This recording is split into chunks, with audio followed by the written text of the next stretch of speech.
Assalamualaikum warahmatullahi wabarakatuh. Kembali lagi di Biologi Education. Kita lanjutkan di pembahasan soal untuk kelas 11 buku Intan Pariwara bagian asesmen yang kedua. Mari kita simak bersama-sama. Kita mulai dari nomor 1, pernyataan yang tepat terkait dengan difusi terbantu adalah, jadi proses transport pasif itu kan ada dua, ada difusi dan juga osmosis. Nah, kalian pasti udah dapat materi ini di sekolah. Nah, untuk difusi sendiri itu kan perpindahan molekul dari zat terlarut yang konsentrasinya tinggi ke konsentrasi rendah. Jadi yang pindah adalah molekul atau zat terlarut seperti gula atau garam dari konsentrasi tinggi ke rendah. Jadi kayak kalian turun tangga ya. Nah, secara difusi ini dibedakan menjadi dua, ada sederhana, ada juga yang terbantu.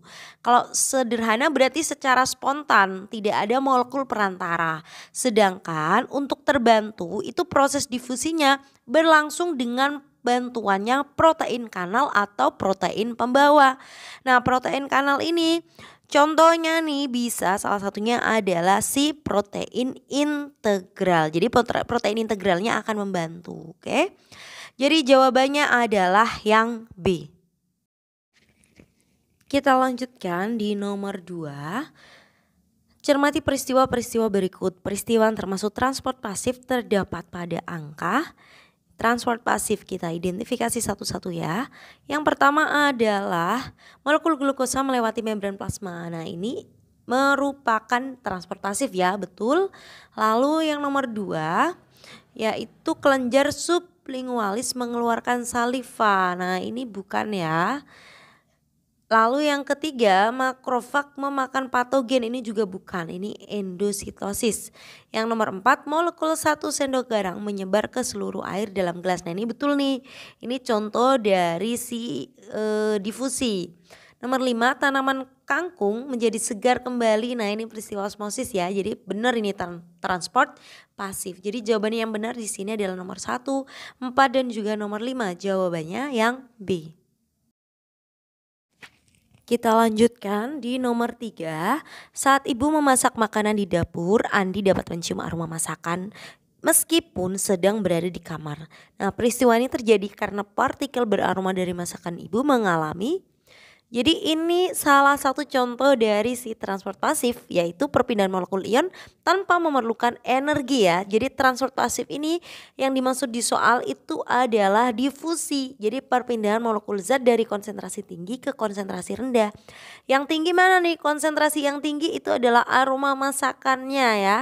Aroma masakannya molekul akan menyebar ke seluruh ruangan, bahkan lebih tepatnya ke seluruh bagian rumah.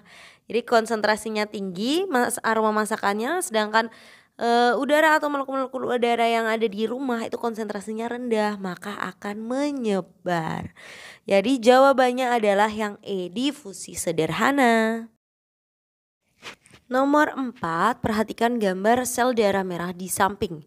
Pernyataan yang tepat mengenai keadaan sel darah merah pada gambar adalah, nah bisa kita lihat ya, ini sel darah merahnya mengkerut. Nah, mengkerut pada sel darah pada manusia ataupun hewan itu disebut dengan krenasi. Ingat-ingat ya, krenasi atau mengkerut itu terjadi pada sel hewan. Nah, peristiwanya itu biasanya terjadi karena sel darah merahnya berada pada larutan hipertonik. Jadi sel darahnya diletakkan di larutan yang konsentrasinya tinggi atau hipertonik. Sehingga apa? Cairan yang ada di dalam sel akan keluar ya. Jadi yang di dalam sel itu hipo, di luarnya hiper, maka osmosis kan dari hipo ke hiper, maka dari dalam sel akan keluar. Oke, jadi jawabannya adalah yang E. Nomor 5, perhatikan gambar rangkaian percobaan berikut. Setelah didiamkan selama 20 menit, peristiwa apakah yang akan terjadi? Itu bisa kita lihat ya, ada larutan tepung, kemudian air distilasi. Dan ada membran semi-permeable di tengahnya. Nah, berarti kita identifikasi yang konsentrasinya tinggi di sini adalah larutan tepung ya. Larutan tepung itu bersifat hipertonik. Sedangkan si air distilasinya sudah pasti dia bersifat hipotonik atau konsentrasinya rendah. Nah, berdasarkan rangkaian percobaan U ini atau yang berisi air, suling, distilasi dan juga tepung, Setelah beberapa saat yang terjadi adalah larutan tepungnya akan bertambah tinggi. Kenapa larutan tepungnya bertambah tinggi? Karena adanya perpindahan dari larutan yang konsentrasinya rendah ke larutan yang konsentrasinya tinggi. Jadi ini osmosis dari rendah ke tinggi.